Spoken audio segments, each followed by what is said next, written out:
it together for my girl. I was a little girl when they invented Doritos. And they say you are who you believe you are in your own mind's eye. In my mind's eye, I'm perky, titty, 20. Perky! Don't look up here. Perky! And we provide a public service for all them shriveled up old men bent over getting chewed out by their wives at the grocery store. They perk on up when they see these perky. They keep a straight spine all the way to the car. When I was a little girl, I was gay. Facts. Before the homosexuals. I was gay. Yeah, because they called them sissies back then.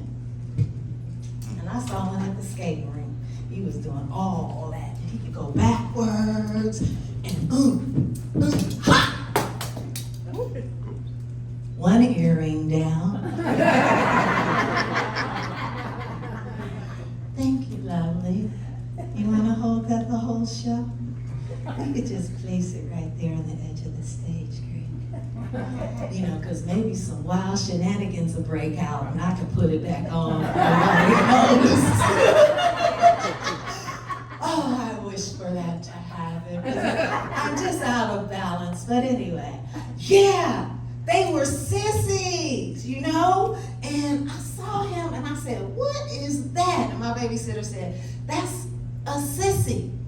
I was like, I like them sissies. Yes, have ever since, y'all. And I realized as a smart little girl that the homosexuals wanted my word. I wasn't gay, I was gay.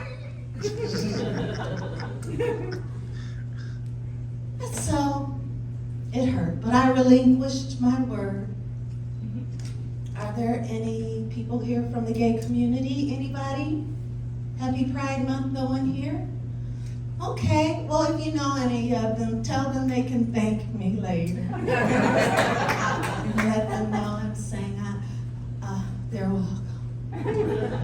Yeah, and then also let them know I'm sharing with everybody this because from this moment on, I'm taking the word gay back.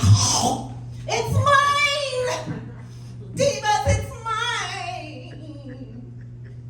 And just for the record, we're sharing from here on in. All of the gay people I've talked to this point said it was okay. Yeah, and I was happy for them because I'm so desperate. We would have ended up in ER.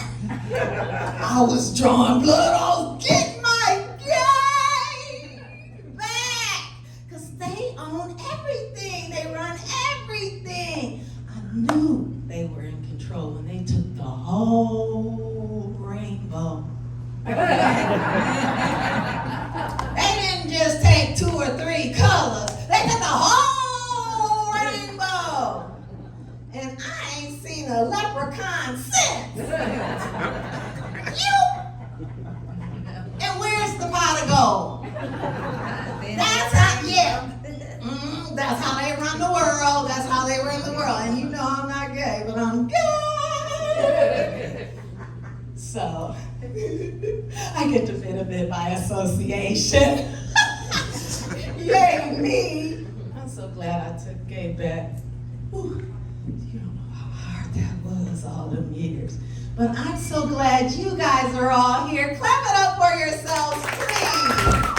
Thank you so much. You know, we just love this intimate setting. Thank you, Comedy Blvd. Ooh, Alicia Stanford in the house. Alicia Stanford TV, everyone. CNN reporter, etc., etc. We've got a few little celebs in here. We have Pinky Rose, designer extraordinaire. Yes, we have Allison Rose Jefferson, historian, A lot of times you see people fighting for the rights to keep Black historic sites. Usually she's behind it. She's done the historic work. That's right, and we have autism moms in the house tonight. Clap it up. And we have a birthday.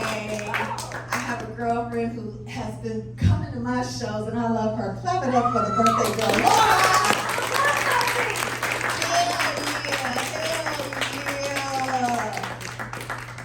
You know I'm V. Everybody say, hey, V! Hey, V! Hi.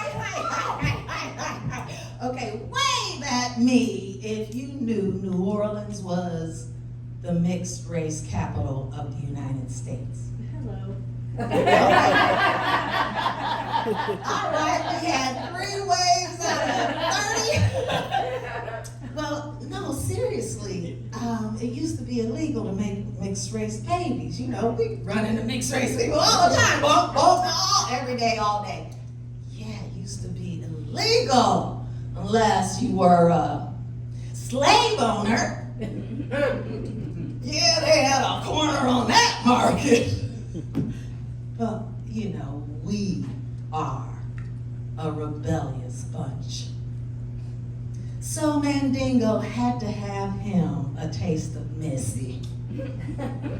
Or was it Missy had to have her a taste of Mandingo? Either or, the baby turned out caramel. And they boiled Mandingo. Clap it up if you saw the movie Mandingo. Oh, people. Put it on your to-watch list, y'all, because the dude who played Mandingo was an ex-fighter. He was big and fine. Woo! And when he was dying, he was writhing in that boiling oil and splashing it in slow motion. And I was just like, I gotta get me a pot of oil. Woo! Sounds like somebody's jumping in with me. I'm not heating it up to the boiling. We're gonna do it tepid. I can do slow motion. Better and tepid. Yeah, and that movie taught me something. It taught me about the American dream. I saw the white man didn't burn Missy for the caramel, baby. That's how I knew he really loved her. And he put her on a pedestal instead of boiling her. He put her on a pedestal and kept her there as a carrot dangling before the black man. That he did for years and years and years. Who's there?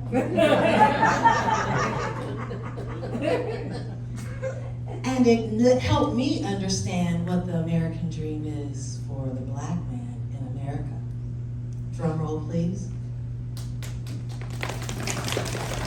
The American dream for the African American man is a plot of land, a big fat watch, and a white woman. The black men in here are like, don't be saying that about me. But there's other brothers in here on the down low saying, yeah, that will take care of my reparations right there. Yeah, look at history. You know, slavery was horrible. One of the men who got us out of it gave us pride, Frederick Douglass. Who'd he settle with in the end? White woman. White woman! Educated folks over here. Yeah, okay. Huey P. Newton, Bobby Seale, y'all know them? Yeah. Black Panthers, right? Who'd they settle with?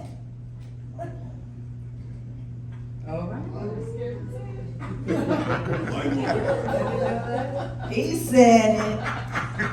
Now, I don't know if they settled with them, but they sure did a lot of poking. Because you know the Caucasian Karens, our righteous sisters, had to go down and volunteer for the education program to help the underserved children.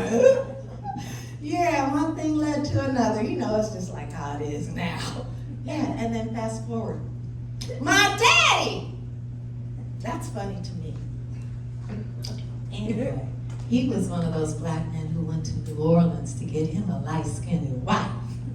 My mom. He was involved with civil rights with this light-skinned woman with her big afro in the 60s. In the 70s, he traded her out for a real. Yeah, thank you very much. She wasn't Asian. They wasn't in back then. Because that would have been the next one. Unless he lived in LA, then it would have been a Chicano. How do you say Chicano and female? Chicana. Would have been a Chicana. Carla. Probably Carla. Yeah, and hey, my mom's dad was half and half, which makes her a quadroon, which makes me an octoroon, and when I found that out, I made it my mission to put more melanin into my lineage. So I married a charcoal black African. Score! I did it, and our sons are African American. They got melanin and more melanin. And both them little niggas like white girls.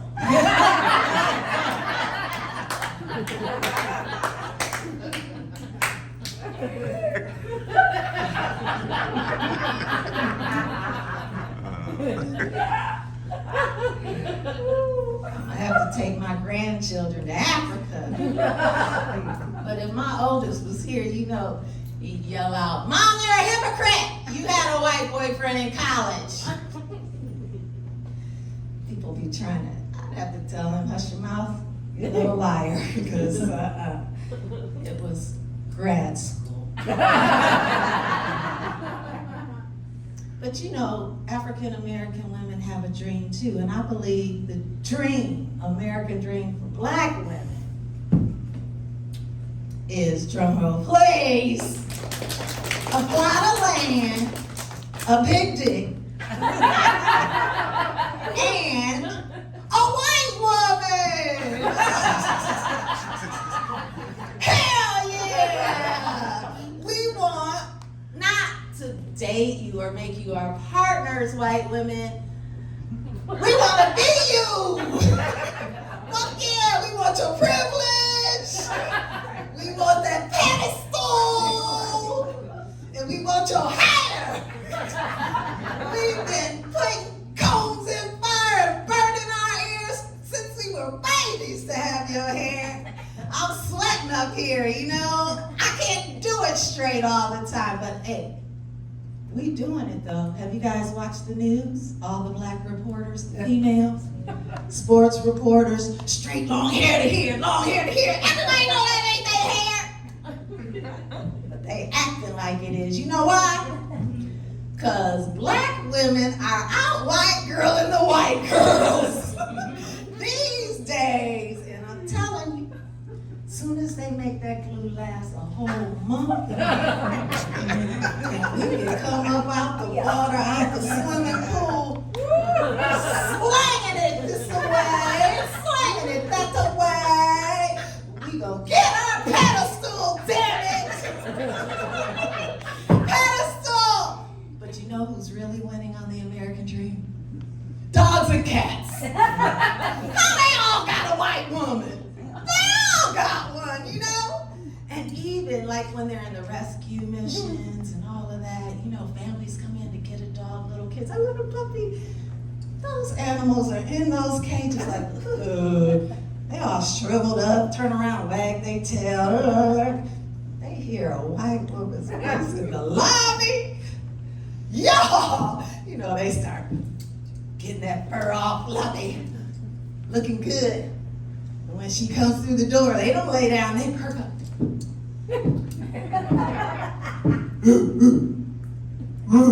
Right woman, pick me, right woman. Pick me. Yeah, and they go home with her to Beverly Hills. Because all white women live in Beverly Hills.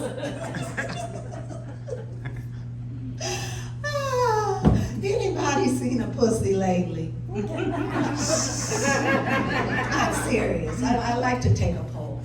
Raise your hand. You're married. You're supposed to be saying yeah. All right. You're supposed to be saying yeah. All right. Dang it. Go to the next show and say yeah.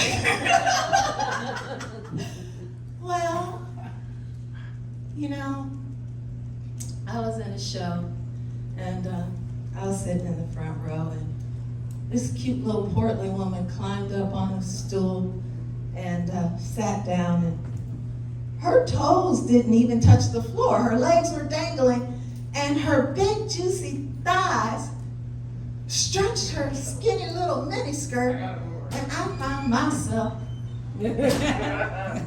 face to face with her other set of lips. I know, it was catastrophic! This shit really happened. It was catastrophic because I could not stop staring. Oh my God! Because she had the same shaped buzz cut that I had. But I couldn't stop staring, and the trip of it was, I looked over here, and these three dudes did not see the pussy.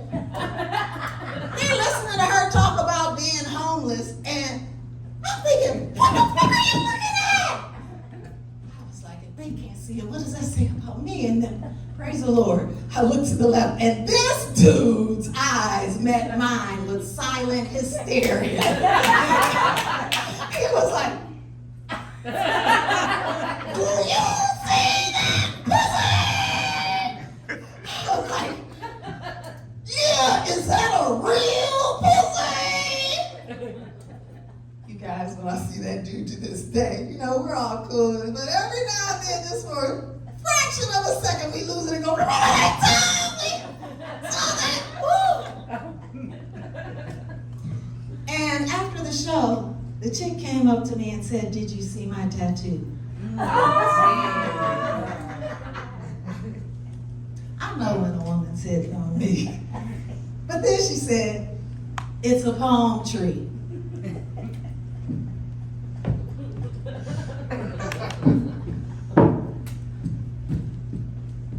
So ever since then, I've been rewinding my brain, trying to figure out, were those pubes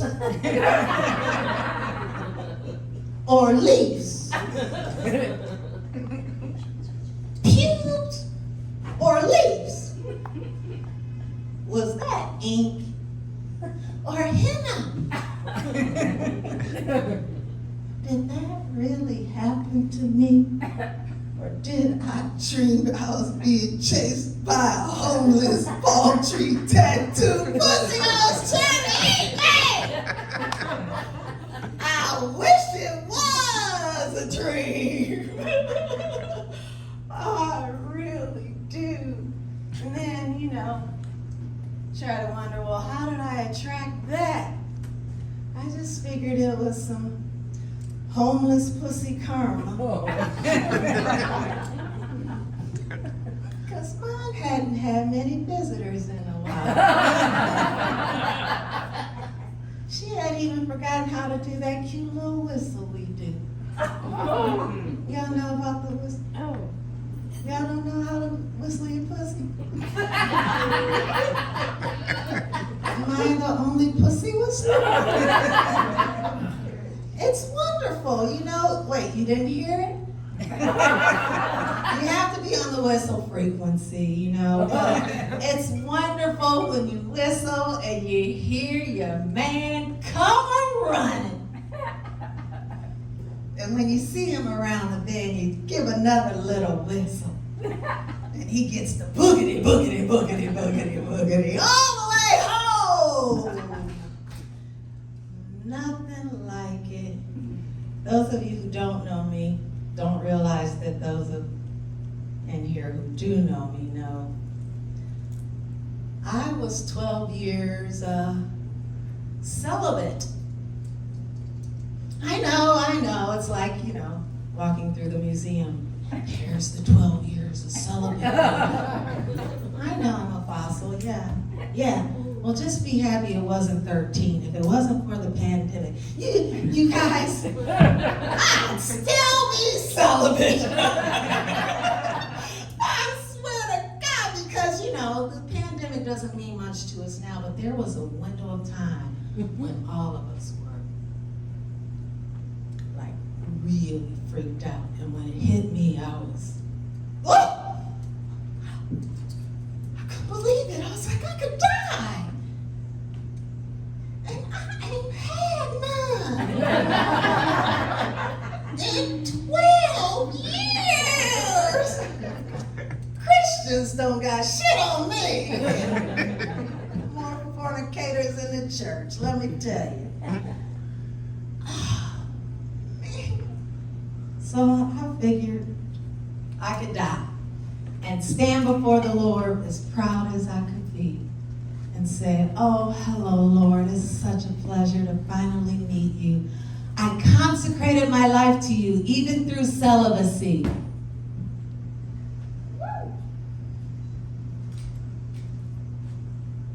And I imagine the angels would sing, hallelujah.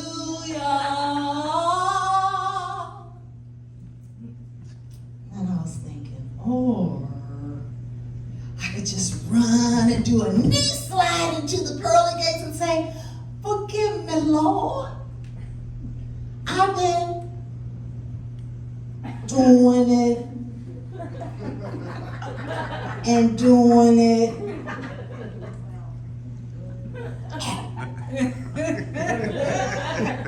And doing it. We serve a forgiving God. He said, yes, big girl, yes, I forgive you. Because I was watching you doing it and doing it and doing it well. You my daughter. Hell, I was telling the angels, if anybody's going to fornicate after 12 years of celibacy, and Jesus jumped in and said, yeah, do it like my sister B. It was nothing to write home about, though. Yeah, because, hey, I was married for 12 years and celibate for 12 years, and that's 25 years. I got back out here and found out y'all doing some wild shit. I came up during courting and dating and dinners, and y'all's precursors are illicit pics. I was like, oh my God. Oh, Lord Jesus, but I did have to get with it.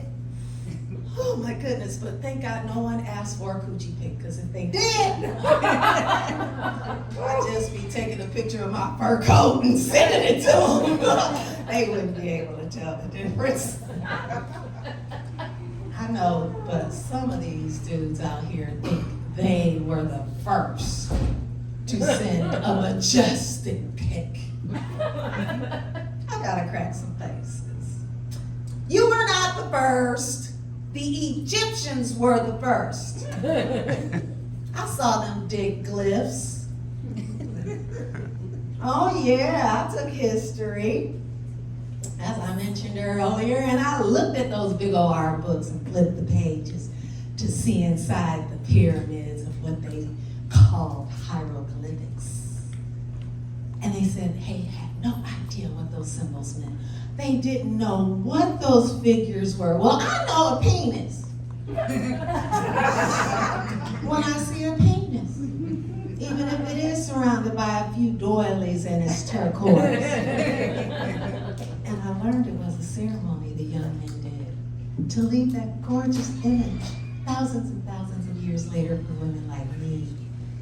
Yeah, they traveled from all over the desert, over the dunes and the dunes and the dunes for weeks and weeks, just for their chance to be able to step up to that big vat of paint and dunk into the paint and then flat that image onto the brook. Would you like to see it again? They would dunk. into the pant. Do you think any of them were banging the bottom? Anybody banging an Egyptian who can chime in on this? Then they would thwack that image onto the freak. Now see, the fellas have a strange look in their eye right now. They're going, B, ain't no man in no part of nobody's history ever gonna thwat that delicate, precious member on nobody's brick wall. Nobody's. Well, forgive me, gentlemen. It was a matriarchal society. And we women have a love-hate relationship with the penile. Every now and then we just want to imagine it planted against somebody's. Not you guys, okay? All right, it's just splatting, silly wabbits. Tricks are for kids like me. And maybe guys like him. And maybe folks like them. Yeah, okay. Beverly Hilton, 1991. Fabulous gala. I'm dating this guy who's an executive at QJE Entertainment, Quincy Jones Entertainment. And he's on my left. Quincy's on my right. Do you know that Quincy Jones had an aneurysm in 1974? He's one of the few people who survived it, and he has a metal plate in his head. So I saw this waiter with this huge silver tray coming, and I saw out of the corner of my eye Quincy's head start vibrating. Like, wait a minute. And then the tray got closer and it did a knee jerk like at the tray and it started shooting sparks. I'm like, what's going on here? And Quincy looked uncomfortable like he goes through this all the time. So he was about to stand up and the tray was coming and his hand was moving and I was like, sit down, Quincy, sit down. I saved Quincy Jones's life. I did.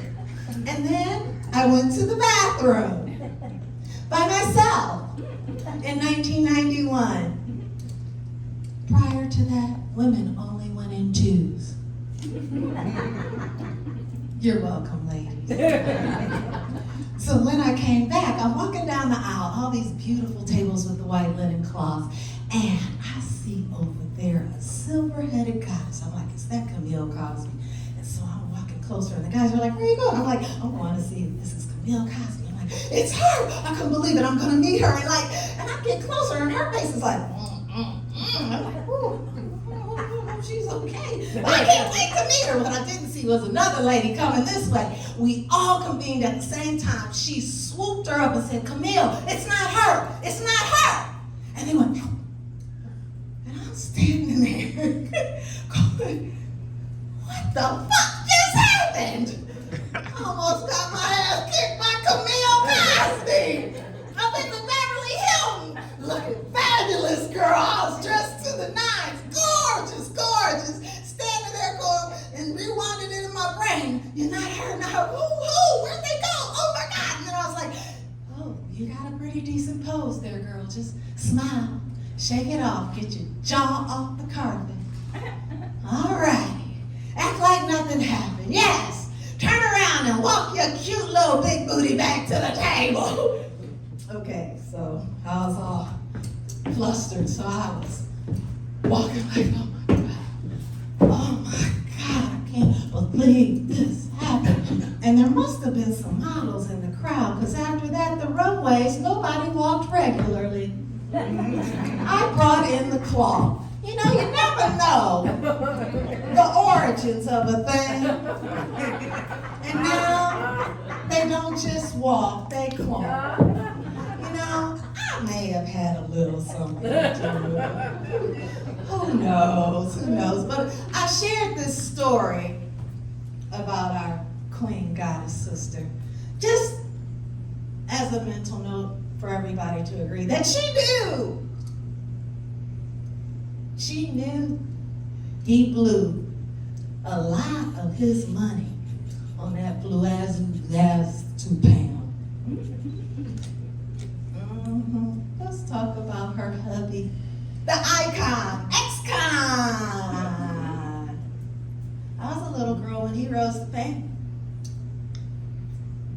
He was on Jet Magazine. Clap it up if you know about Jet Magazine. Black publication, darling. It's little. Made out of paper.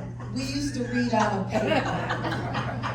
Yeah, and he was on Ebony, and he was good looking. He had a body, he played tennis, and he was poking a lot of what? Yeah, and it was good to be that way because he was on TV, he was in movies, you know. But that's why I couldn't figure out why all these women didn't want to fuck him. That he had to drug them. Guess he just likes some catatonic. And his wife can only play dead for so long. She's like, enough of this shit, Bill. Imagine her lifestyle.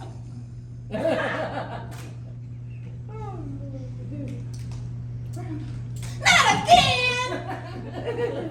Then she'd walk in to find him all mad, and there he is in his recliner with a stogie watching the game. Hey, hey, hey. And she'd be like, well, you know, I don't know them. These are the machinations of your girl B, okay? I am not neighbors to the Cosbys, but I imagine she would say, hey, hey, hey, my ass hurts! Oh. And he loves his woman. He loves his woman. He probably says, just go in there and get that preparation H. Oh.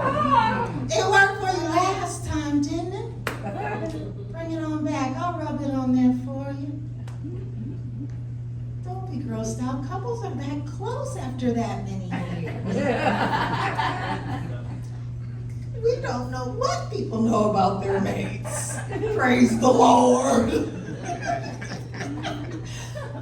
And that's why I figured they were so close that when the shit hit the fan, he came to her and said, what are we gonna do?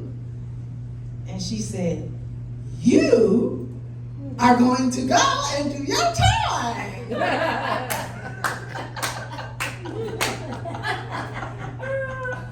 And as the prison gates clanked, I, in my V machinations, believe that was the first time she received sexual freedom. And I like to imagine my sister getting it on with the United Nations, opening her brain and her mind a little bit with a little bit of something. And I know that I could see her riding it at the end for her special moment, screaming out loud, look at me now, Bill! Look at me now! I'm awake! I'm awake!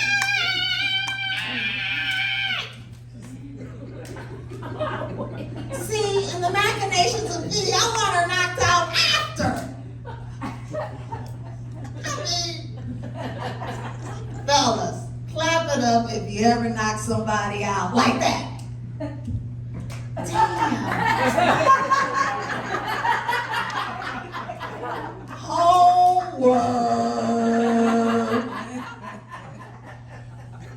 We got one. Yay for Julie, he's married. Love his wife. Y'all can't get knocked out by this one. Tell Julie I'll be helping her out. Yeah, I do. I wish he could, you know. Anyway,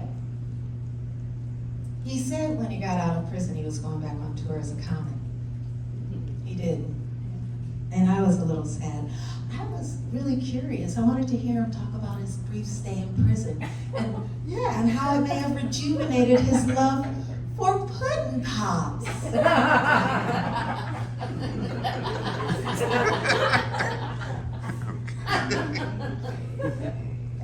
You know, because all them women were attracted to his pudding pop. They had no idea where Pops was putting it. Yeah, wake up the pains in places they didn't know could hurt. But if a tree falls in the woods and no one's there to hear how all that money fell into your bank account, that could make for a very lucrative career. Yeah, I was a background player. And now I'm a featured star in the blink, where am I? Of an eye.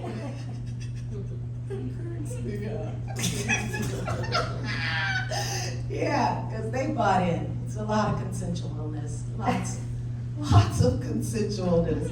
I did everything out of order. What's my last joke? I know it. You're so pretty. You're having such a hard time. I know I'm a bit crass to be so cute. I try to class it up and dress it up, you know, but it's all good jokes. Yeah. Oh, thank you very much. Yeah. You know, I guess it's the celibacy. You know, they say, you know, those who talk about it talk, and those who do. Sorry, you're gonna hear more dick jokes. No, not really, but maybe. And what's your name, my lovely? Blaine? Oh, Blaine, clap it up for Blaine.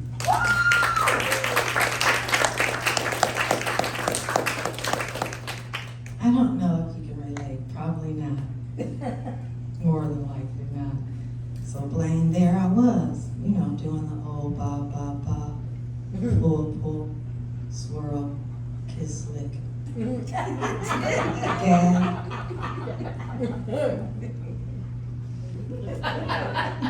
And there was a steering wheel on my head.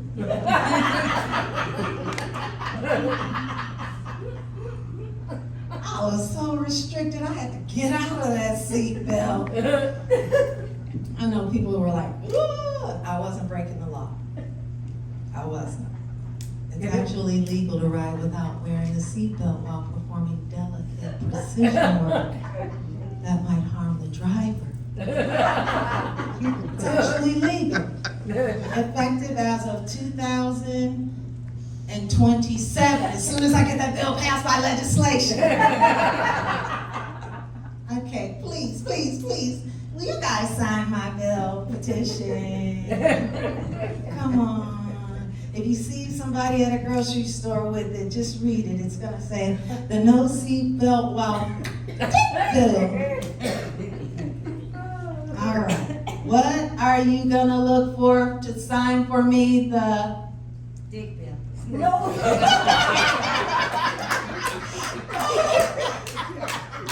Okay, forget my mission. We need a dick bill. Every woman gets a dick legally. Fuck this dating shit. Most of the men are hooked on phone pussy. Real pussy can't get a break nowadays, you know? Guys I see can't even buy me a drink. They spend it all on their OnlyFans bundle. It's just the facts out here. Yeah, but you know, there are good things too. So anyway, I did it all out of order and I was gonna end a certain way, so we ended this way. So you guys, I'm just so grateful that you're here. You know that.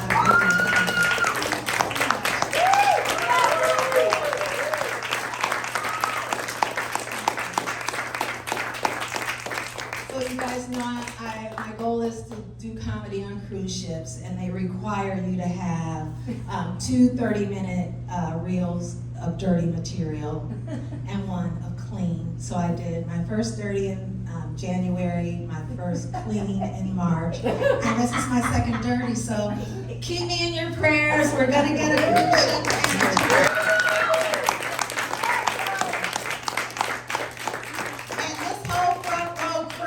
So I know I was dirty. But even when I was cleaned, it was called not quite squeaky. Yeah, that's just how it is. But seriously, love you all. And if you took pictures or plan to take pictures, please send them to me. And if I don't know you right now, whoever introduced you to bring you here, kiss them and hug them. I love them so much. And make sure you stay in touch. I love you. Follow me at BVD Comedy Blvd.